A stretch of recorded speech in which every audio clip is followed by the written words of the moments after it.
찬송하시겠습니다. 찬송가 413장입니다.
누가복음 4장 16절에서 30절 말씀입니다. 누가복음 4장 16절에서 30절.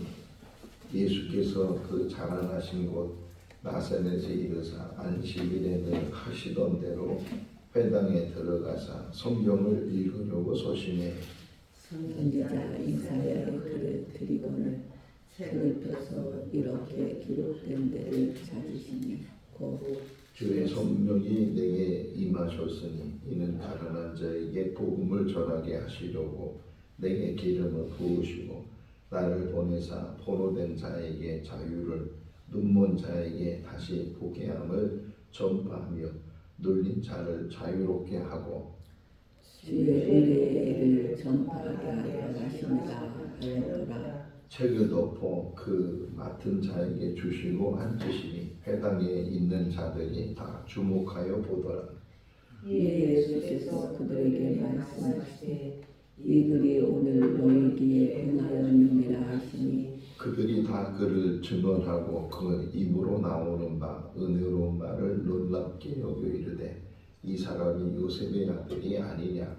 예수께서 그들에게 이르시되 너희가 반드시 의사야 너 자신을 고치라는 속담을 인용하여 내게 말하기를 우리가 들은 바 가버나움에서 행한 일을 내 고향 여기서도 행하라 하리라.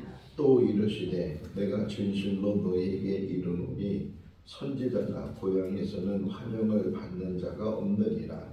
내가 참으로 너희에게 이르노니 엘리야 시대에 하늘이 3년 6개월간 닫히어 온 땅에 그 음성이 들었을 때에 이스라엘에 많은 가구가 있었을 때 엘리야가 그중 한 사람에게도 보내심을 받지 않고 오직 시돈 땅에 있는 사렙다의 한 가구에게 뿐이었으며 또 선지자 엘리야 때에 이스라엘에 많은 나병 환자가 있었을 때 그 중에 한 사람도 깨끗함을 얻지 못하고 오직 수리아 사람 나만 뿐이었느니라. 회당에 있는 자들이 이것을 듣고 다 크게 화가 나서 일어나 동네 밖으로 쫓아가서 그 동네가 건설된 산 나무더지까지 끌고 가서 밀쳐 떨어뜨리고자 같이요 예수께서 그들 가운데로 지나서 가시니라. 아멘.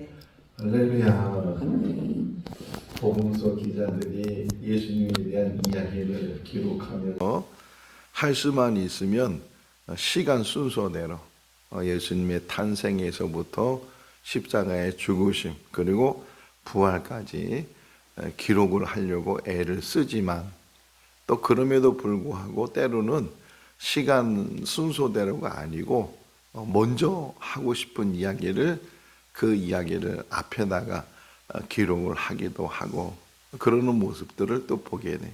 대표적인 것이 요한복음의 2장에 나오는 예수님께서 첫 번째 기적을 행하시고 그 후에 성전에 들어가셔서 성전을 청결하게 하시는 뭐 짐승을 파는 사람들, 돈 바꿔주는 사람들 이런 사람들을 다 내쫓아 버리는 그런 이야기가 요한복음 앞부분에 기록이 되어 있는데 그 외의 다른 복음서는 예수님께서 마지막 유월절 때 나귀를 타고 예루살렘에 들어가신 이후에 그때 성전에 들어가서 다 내쫓는 그런 이야기. 어떤 면에서는 그래서 어떤 사람들은 이게 2번 그렇게 하셨다. 예수님께서 공생의 초기에 한번 그런 일을 하시고 또 마지막 공생의 부분에서 예수님께서 또 성전에 들어가서 그들을 다 내쫓았다 이렇게 이야기를 하기도 하고 또는 제가 처음 설명한 것처럼 그냥 뒷부분에 일어난 일이지만 앞부모로 끌고 와서 그래서 예수님의 그 공생애의 시작이 뭐냐 그분이 의도가 뭐냐 그런 의미 속에서 성전을 청결하게 하시는 그러한 이야기를 요한이 먼저 쓰게 됐다 이렇게 설명도 해요. 오늘 본문은 우리가 잘 알고 있는 것처럼 예수님이 자라나신 나사렛에 가셔서 그래서 사람들에게 복음을 전했지만 그들이 받아들이지 못했다. 예수님은 심지어는 오늘 본문 끝부분에 보게 되면 낭떠러지로 끌고 와서 밀쳐서 죽이려고 했다. 이런 이야기를 우리가 보게 돼. 이게 요한복음에 기록이 되어 있지 않고 마태복음과 마가복음에는 같이 기록이 되어져 있는데 중간 부분에 나와요.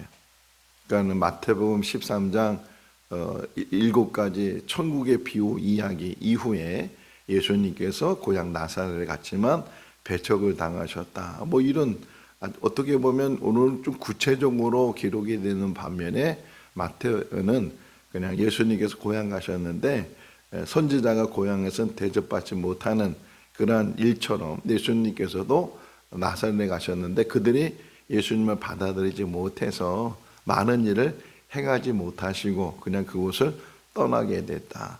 마가복음에도 9장, 6장에 기록이 되어졌는데 이것도 이렇게 해요. 제자들과 더불어서 나사렛에 가셨는데 그 사람들이 예수님을 영접하지 않았다. 이렇게 설명을. 그러니까 중간 부분에 예수님께서 벌써 공생애를 좀 하시고 제자들도 모여지고 그러는 가운데 이제 고향을 찾아간 이야기를 썼다고 하면 오늘 본문은 예수님께서 세례를 받으시고 40일 금식하시면서 사단에게 이제 시험을 받으신 이후로 곧바로 이제 예수님께서 시험 받으신 다음에 제일 먼저 가신 곳이 나사렛.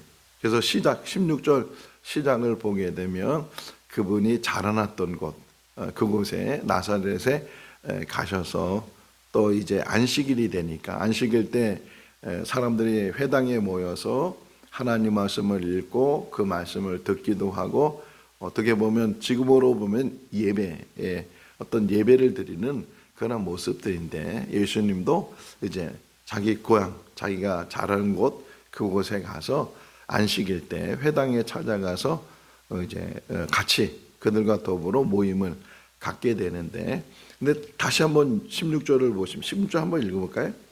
예수께서 그 자라나신 곳 나사렛에 이르사 안식일에 늘 하시던 대로 회당에 들어가서 성경을 읽으려고 소심해. 오늘 새벽에 일어나서 이 말씀을 묵상하면서 은혜 받은 게 뭐냐면 안식일에 늘 하시던 대로 요게 은혜가 됐어요.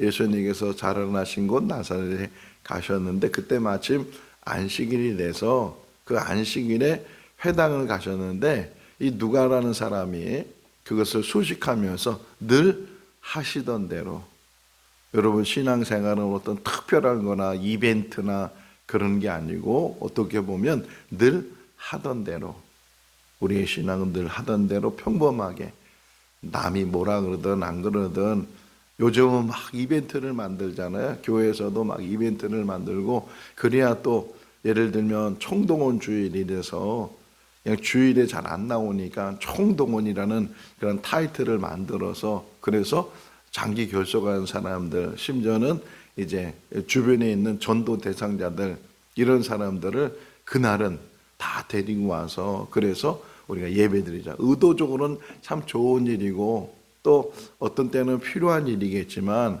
주일은 모든 성도들이 귀하게 여겨야 되고 일상적으로 우리가 다른 날도 신앙생활을 잘하는 모습으로 살아야 되지만 어떤 특별한 이벤트를 만들어서 특별한 어떤 기획을 해서 그래서 그게 어떤 계기가 될 수도 있는 부분이지만 여기 오늘 은혜가 된 게 뭐냐면 늘 하시던 대로 우리의 삶이 늘 하던 대로 하나님을 잘 섬기고 있는지 그냥 흔들리진 않는지 뭔가의 환경에 의해서 역경에 의해서 이랬다 저랬다 하고 어느 때는 뜨거운 것처럼 그런 거 있잖아요. 저 어렸을 때 우리 어머니 부흥에 많이 참석했다고 늘 말씀드렸는데 그때 갔다 오시면요 굉장히 뜨거우셔요. 은혜를 받으시니까 확 뜨거우셔요. 근데 며칠 안 가더라고요. 물론 그렇게 해서 충족을 하고 다시금 시작을 하고 그런 어떤 계기가 되지만 우리의 모습은 늘 하던 대로. 제가 좋아하는 인물 중에 한 사람이 마더 테레사 수녀예요. 물론 가톨릭 수녀인데 근데 그분이 뭐 특별한 일을 한 건 없어요. 인도의 가장 가난한 곳에 가서 그들과 더불어 평생을 같이 사는 것. 그게 무슨 특별하겠어요? 뭐 대단하겠어요? 그런데도 가톨릭에서는 그분을 성녀라고 하고 심지어는 노벨 평화상 세상 사람들도 그것을 인정해서 노벨 평화상을 주고 뭐 대단한 인류를 위해서 뭘 개발을 하고 뭐 그런 일을 한 것이 아니고 그냥 일상생활 속에서 하나님께서 자기의 주어진 사명 가난한 자와 더불어 같이 이웃이 되고 같은 삶을 살아가면서 우리나라에도 그런 분들이 많이 계시잖아요. 그 중에 대표적인 인물이 손양원 목사님도 그분이 참 남다른 어떤 설교의 힘을 가지고 있고 그래서 큰 교회에서 당신 우리 교회 담임 목사로 청빙하고 싶다고 모시고 싶다고 그럼에도 불구하고 그 여수에 있는 그 나병 환자들이 있는 그 애양원을 떠나지 않고 나는 큰 교회 가는 것이 아니고 이들과 더불어 같이 나에게 주어진 일들을 감당하겠다고 결국은 거기서 순교하시는 그런 모습. 그래서 후대에 사람들이 뭐라 그래? 사랑의 원자탄이라고. 정말 어떻게 보면 출세할 수 있는 길이 있고 성공할 수 있는 길이 있고 다른 사람보다 더 높은 자리에 올라갈 수 있는 그런 길이 있다 할지라도 나는 내 자리에서 묵묵히 내게 맡겨진 사명을 내가 감당하겠다. 부산에 가면은 영종도라는 곳이 있어요. 영종도. 그래서 그 영종도 끝부분에 가게 되면 거기에 이제 등대가 하나 있고 거기 이렇게 거기서 사람들이 많이 자살을 한대.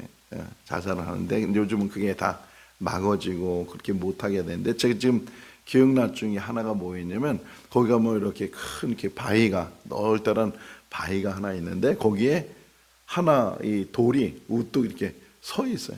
돌이 이렇게 하나 서 있어요. 근데 사람들이 그것을 전설을 만들어서 그 돌의 이름을 망부석이라고 해요. 망부석.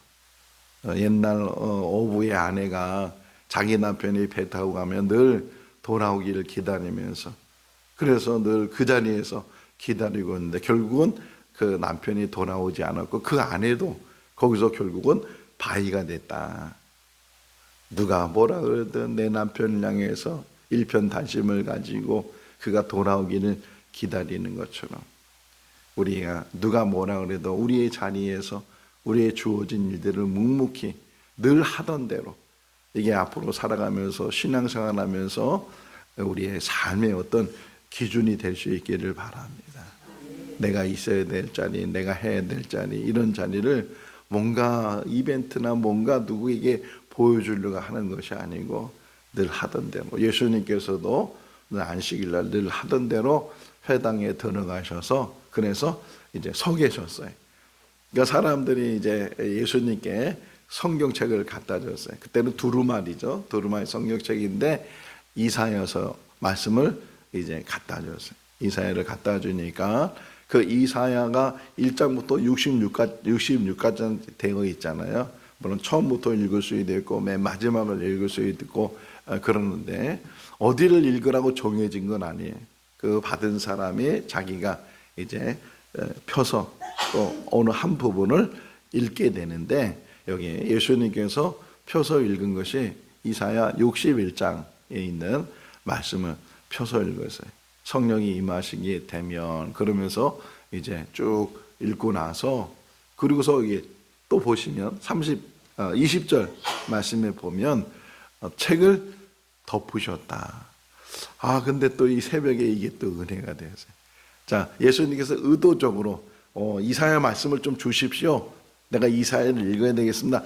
그렇게 안 하고 기다리니까 거기 회당에서 일하는 사람이 이제 그 예수님 서 있는 예수님한테 이사야 성경을 갖다 주고 그 이사야 성경을 받으신 예수님께서 펴서 이제 이 말씀을 읽으셨는데 그리고 이제 덮으셨어요.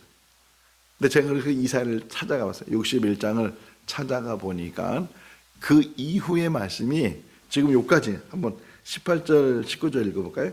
주의 성령이 내게 임하셨으니 이는 가난한 자에게 복음을 전하게 하시려고 내게 기름을 부으시고 나를 보내사 포로된 자에게 다시 오게 함을 전파하며 눌린 자를 자유롭게 하고 주의 은혜의 해를 전파하게 하려 하심이라. 여기까지만 읽으셨어요. 여기까지만 읽으시고 책을 덮으셨어요. 근데 그 다음 이야기를 보니까 하나님의 진노 이야기가 나와요. 하나님께서 보복하시고 하나님께서 진노하시고 근데 그건 안 읽으시고 그까지 읽으셨어요.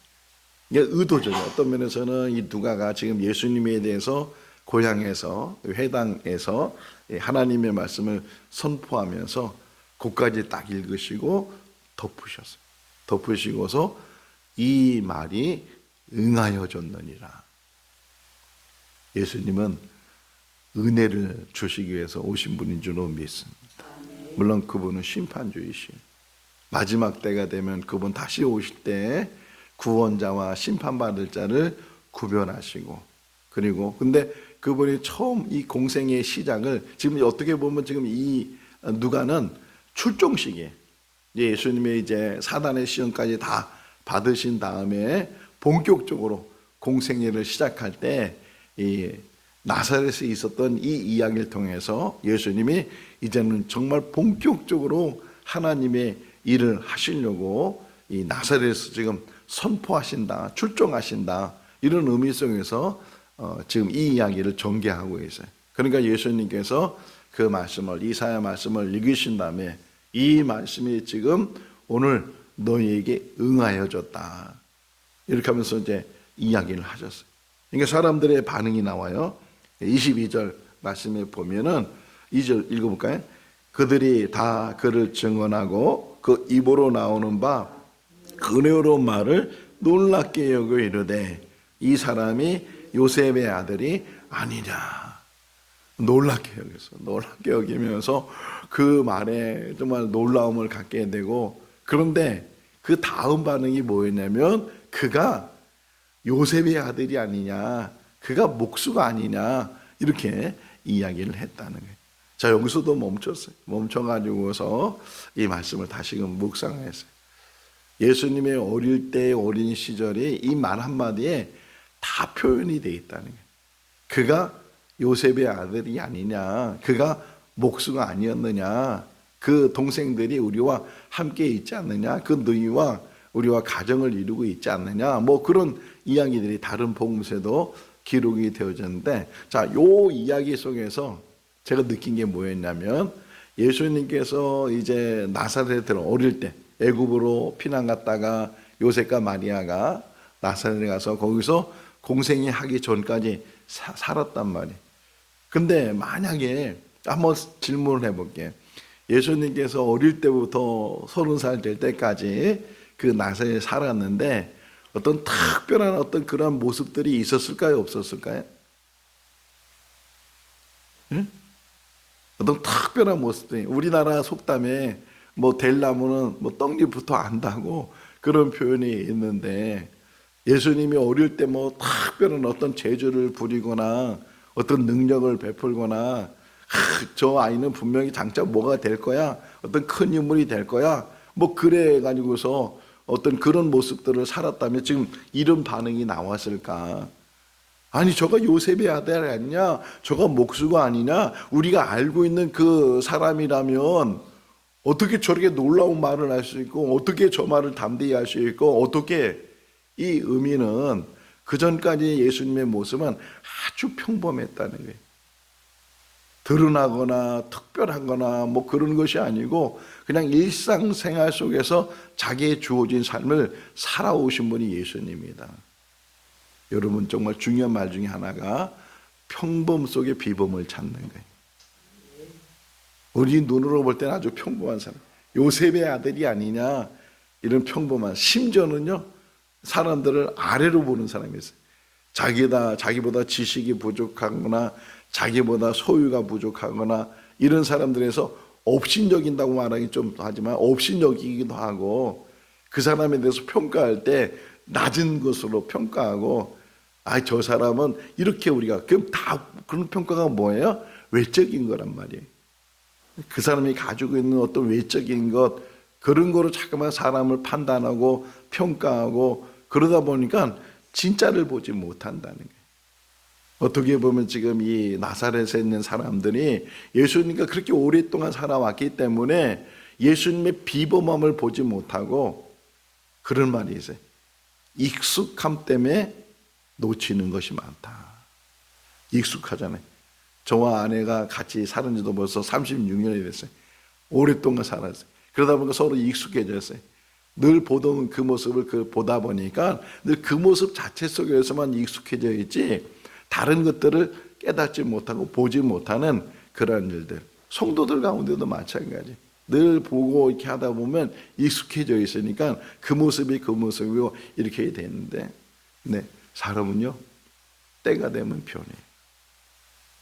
하나님께서 하나님의 일을 하실 때 때가 되니까 하나님께서는 이 평범했던 청년, 이 청년을 하나님께서 이 땅에 보내신 이유, 그리고 그분이 바로 하나님인 것을 후에 사람들이 후에 알게 됐다는 거예요. 그분이 하나님이시다. 그러니까 처음부터 막 하나님처럼 보여지고 하나님처럼 뭔가 행동을 하고 막 그랬다면 나사렛 사람들이 하나님이 오셨구나 이렇게 알 수 있는데, 전혀 그런 기색도 그런 모습도 그런 어떤 능력도 그런 어떤 행위도 드러내지 않으시고 그냥 똑같은 삶 속에서, 일반적인 삶 속에서 그분이 살아오셨어요. 때가 될 때까지. 딱 때가 되니까 세례 요한을 만나신 이후에, 그리고 성령이 충만하시면서 이제 정말 공생애를 시작하는 그런 가운데 나사렛에 들어가셔서 일을 행했을 때 사람들은 깨닫지 못했다. 여러분, 우리 한 사람 한 사람은요 평범해 보이지만 비범함을 가지고 있어요. 사람을 인정할 수 있기를 바랍니다. 그래서 사도 바울이 남을 나보다 낮게 여겨라. 그게 얼마나 큰 은혜가 되는지 몰라요. 우리는 업신여기는 일이 참 많아. 남을 나보다 낮게 여기고 자기의 부족함을 깨닫고 자기의 연약함을 깨닫고 오히려 내가 교만해지지 않도록, 제일 무서운 게 교만이에요. 사울이 무너진 것도 교만했기 때문에 이 교만이 목회도 무너뜨려요. 목회자도 마지막 끝부분에 가서 교만해지고 내가 누군데 내가 어떤 일을 했는데, 마찬가지예요. 생거성경교에서도 이곳에 제가 목회하는 동안에 물론 열심히 해야 되고 끝나고 나서는 다 내려놔야 돼. 내가 그래도 이 교회를 어떻게 세웠는데 내 공로가 얼마인데, 이래가지고서 자기를 내세우고 자기를 드러내고 이러다 보면 마지막 그분에서 무너지는 일들이 우리 가운데 일어난다. 주님이 아시면 그것으로 만족하는 거예요. 하나님이 보시고 하나님이 인정하시는 것이지. 그래서 묵묵히 아주 평범한 속에서 나에게 주어진 일을 감당하고, 이제 이후로는 하나님이 하나님의 사람으로 세워주시고 하나님의 사람으로 일을 하게 하면, 제가 늘 얘기하잖아요. 당당하시라고. 기죽지 마시고 당당하시고, 돈 없는 것 때문에 기죽지 마시고 신분이 낮은 것 때문에 기죽지 마시고. 그 김용희 선교사님이라는 분이 계셔요.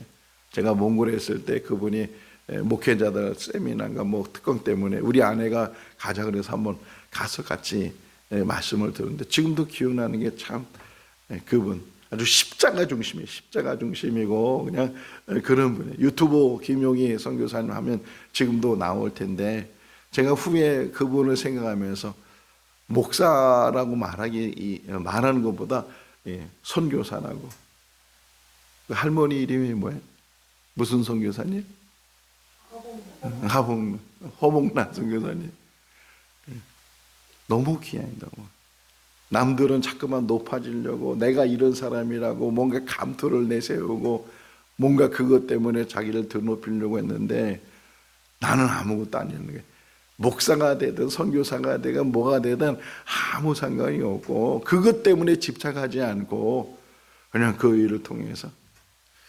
제가 중국에 이제 갔을 때 그때 이제 어느 선교사님, 오누리 교회에서 파송된 선교사님을 만나서 같이 식사를 하게 됐어요.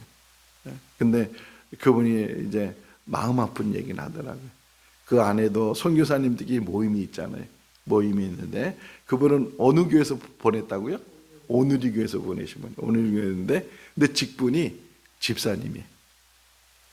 그러니까 근데 다 선교사라 그러잖아요. 선교제는 다 선교사라 그러는데, 근데 밥 먹으러 가고 뭐 모임을 가지면 사람들이 얼마나 하대하는지. 우선 목사님들이 좋은 자리에 다 앉고 뭐 장로님들이 또 그 다음에 자리에 앉고 그런 모습들. 그래서 그분이 그런 얘기, 나도 신학해서 목사 되고 싶다고. 그런 얘기가 지금도 그냥 가슴에 저려. 그게 계급인 것처럼, 그게 높은 자리에 앉아 있는 것처럼 예수님은요 그런 것 가지고 연연하지 않으시고. 뭐라 그래요 지금 여기? 가난한 자들에게 눈먼 자들에게, 어려운 자들, 문제 있는 사람들, 이런 사람들의 친구가 되시고, 예수님이 이 땅에 오신 것은 높아지려고 오는 것이 아니라, 내일 그 제목이 왕 같은 성도인데, 왕의 의미는요, 우리 왕 하면은 멸류관 써야 되고, 높은 의자 앉아야 되고, 기다란 옷 입어야 되고, 그게 왕이 아니에요.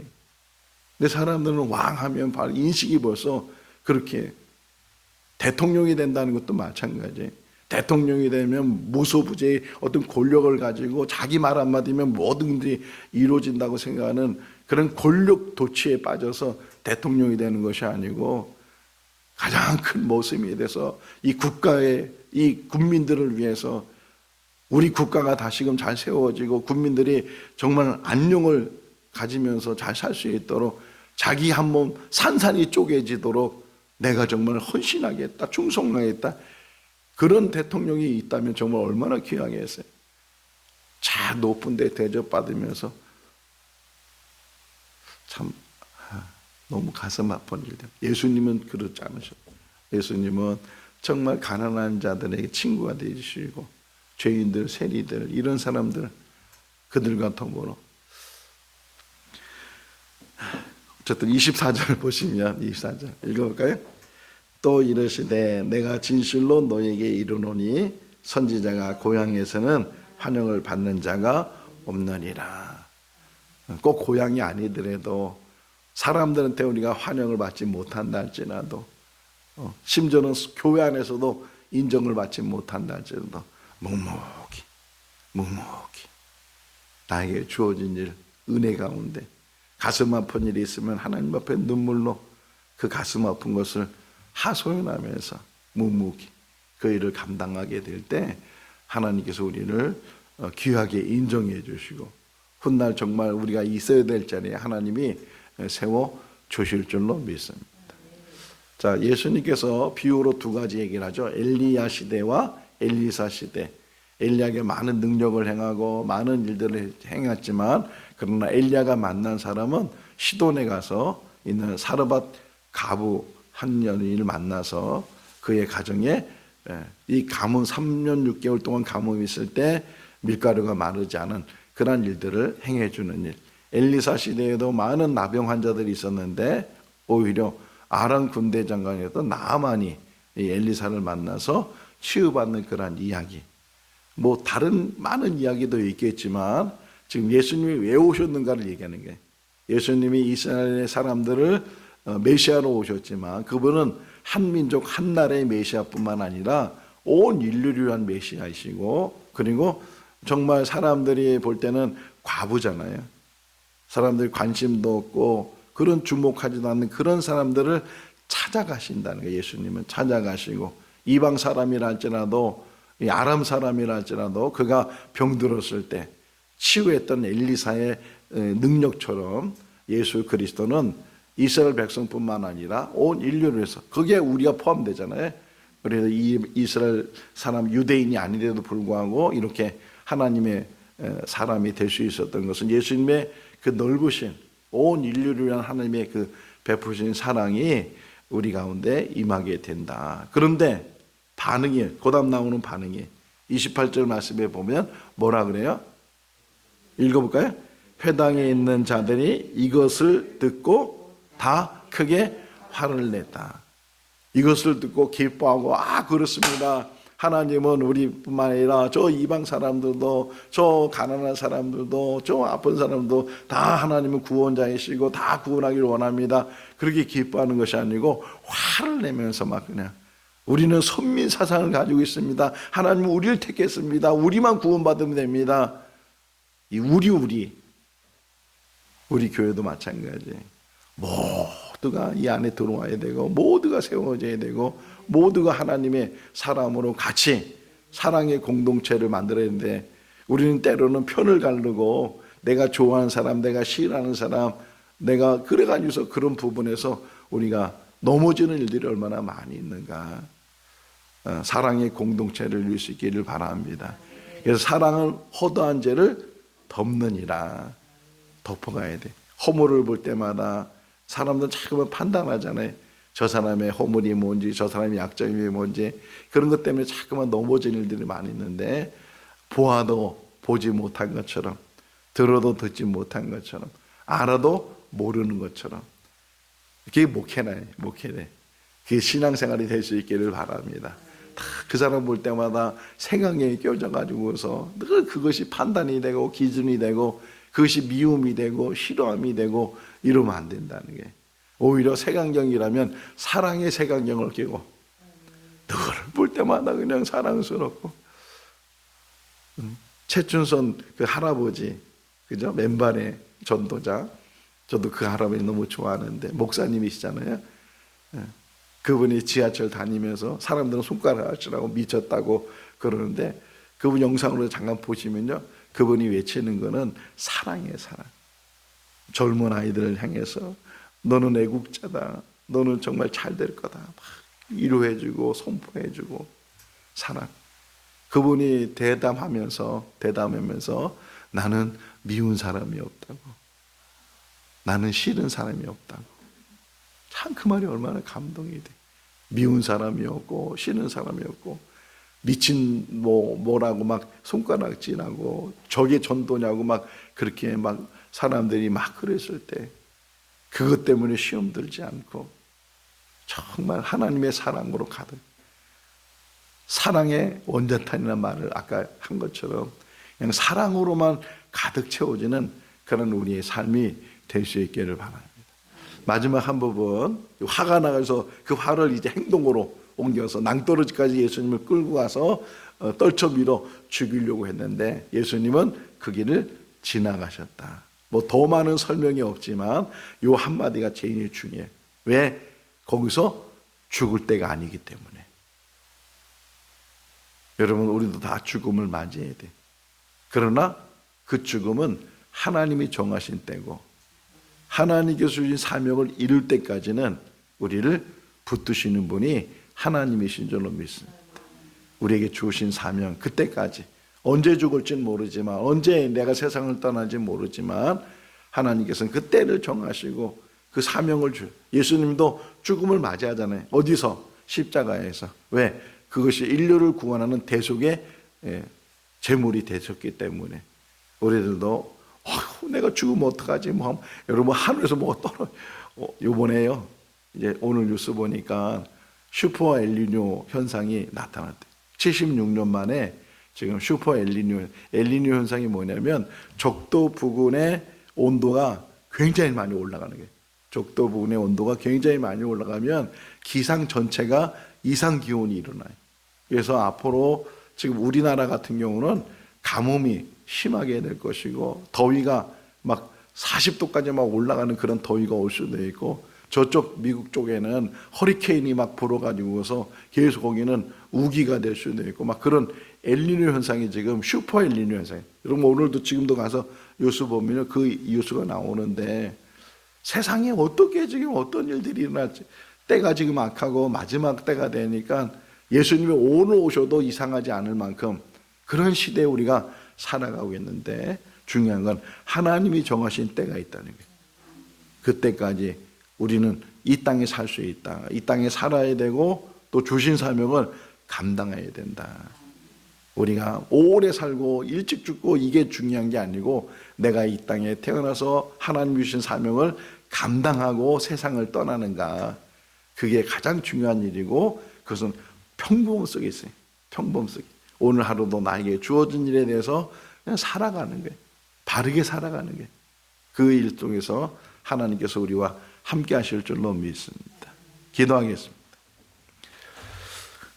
사랑이 많으신 하나님 아버지, 한 주간도 저희들 지켜주시고 또 이렇게 토요일 새벽에 주님의 전에서 하루 시작할 수 있도록 은혜를 베풀어 주심을 감사합니다.